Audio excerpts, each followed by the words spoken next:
kelompok 5 akan memaparkan materi mengenai publik, penggunaan umum ejaan bahasa Indonesia. Saya Ardelia Putri Melani, saya Halimatus Saadah, saya Leni Ulfiana.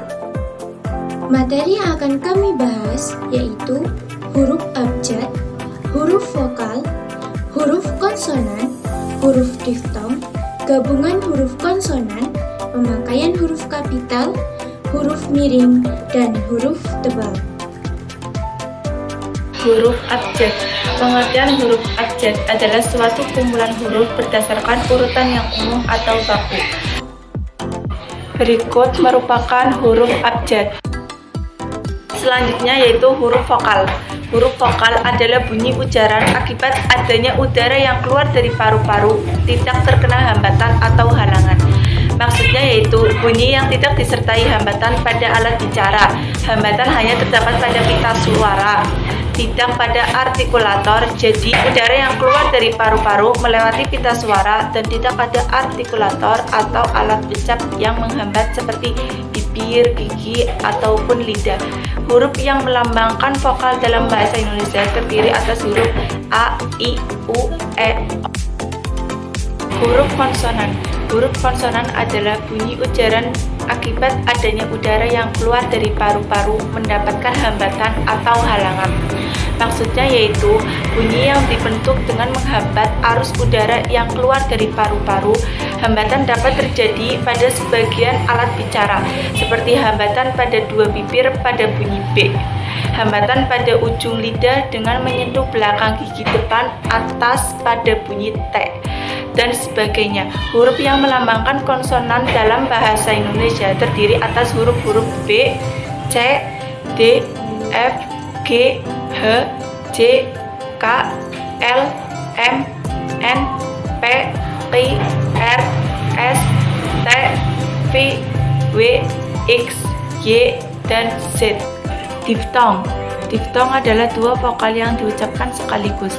Di dalam bahasa Indonesia terdapat diftong yang dilambangkan dengan ai, au, dan oi. Contohnya teman-teman bisa lihat sendiri di layar. Penggabungan huruf konsonan. Huruf konsonan KH, NG, NY, SJ. Catatan. Nama orang, badan hukum, dan nama diri yang lain ditulis sesuai dengan ejaan bahasa Indonesia yang disempurnakan, kecuali jika ada pertimbangan khusus. Selanjutnya yaitu pemakaian huruf kapital. Huruf kapital juga bisa disebut dengan huruf besar. Huruf kapital adalah huruf yang berukuran dan berbentuk khusus, atau lebih besar dari huruf biasanya. Pemakaian huruf kapital. Yang pertama, huruf kapital atau huruf besar dipakai sebagai huruf pertama kata pada awal kalimat. Contohnya yaitu, dia membaca buku kimia. Huruf D pada kata dia menggunakan huruf kapital. Penggunaan huruf kapital. Yang kedua yaitu, huruf kapital dipakai sebagai huruf pertama unsur nama orang, termasuk julukan. Contohnya, nama Kartini menggunakan huruf kapital K. Keterangan tambahan yaitu yang pertama, huruf kapital tidak dipakai sebagai huruf pertama nama jenis atau satuan ukuran. Contohnya, 4 ampere. Huruf A pada ampere tidak menggunakan huruf kapital. Kemudian, huruf kapital tidak dipakai untuk menuliskan huruf pertama kata yang bermakna anak dari, seperti pin, binti, boru, dan fan, ataupun huruf pertama kata tugas. Penggunaan huruf kapital yang ketiga yaitu huruf kapital dipakai pada awal kalimat dalam petikan langsung. Contohnya, kakak bertanya, kapan kita pulang ke rumah? Pada kalimat petik, kapan kita pulang ke rumah, huruf K menggunakan huruf kapital. Penggunaan huruf kapital yang keempat, huruf kapital digunakan sebagai huruf pertama nama gelar kehormatan, keturunan, keagamaan, dan akademik yang diikuti nama orang, termasuk gelar akademik yang mengikuti nama orang. Contohnya, Wakil Presiden Adam Malik, Gubernur Jawa Tengah. Penggunaan huruf kapital yang kelima yaitu huruf kapital dipakai sebagai huruf pertama dalam kata dan ungkapan yang berhubungan dengan nama agama, kitab suci, dan Tuhan. Contohnya kata Islam menggunakan huruf kapital I. Penggunaan huruf kapital yang keenam yaitu huruf kapital dipakai sebagai huruf pertama jabatan dan pangkat yang diikuti nama orang atau yang dipakai sebagai pengganti nama orang tertentu, nama instansi atau nama tempat. Contohnya, Wakil Presiden Adam Malik.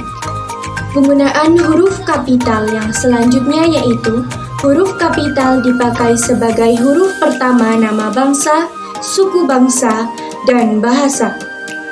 Contohnya, bangsa Indonesia. Kata Indonesia merupakan nama suatu negara, jadi huruf pertamanya harus menggunakan huruf kapital. Penggunaan huruf kapital yang kedelapan yaitu huruf kapital dipakai sebagai huruf pertama unsur nama peristiwa, sejarah, tahun, bulan, hari, dan hari raya. Contohnya, tahun Hijriah.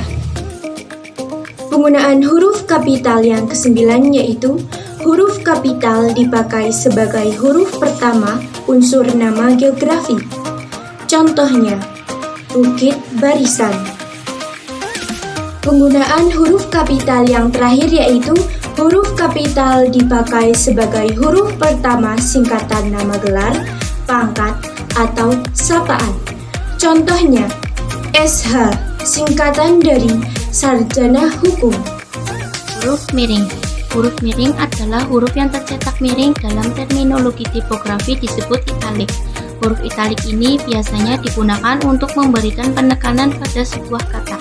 Di samping itu, huruf-huruf ini juga dipakai untuk menunjukkan istilah atau kata yang berasal dari bahasa asing. Ada 3 kegunaan huruf miring. Yang pertama, huruf miring digunakan untuk menuliskan judul buku, nama majalah, atau nama surat kabar yang dikutip dalam tulisan, termasuk dalam daftar pustaka. Contohnya, saya sudah membaca buku Salah Asuhan karya Abdul Muiz. Pada kata salah asuhan menggunakan huruf miring karena salah satu nama buku. 2. Huruf miring digunakan untuk menegaskan atau mengkhususkan huruf, bagian kata, atau kelompok kata dalam kalimat. Contohnya, huruf terakhir kata abad adalah D.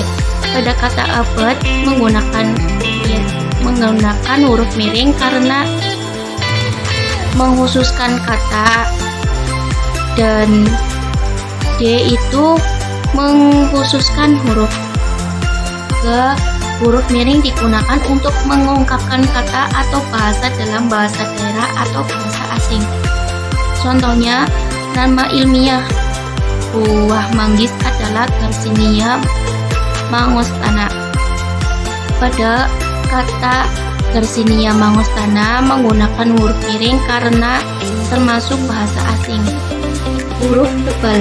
Huruf tebal adalah huruf yang ditekankan atau huruf yang sengaja dicetak tebal atau berat.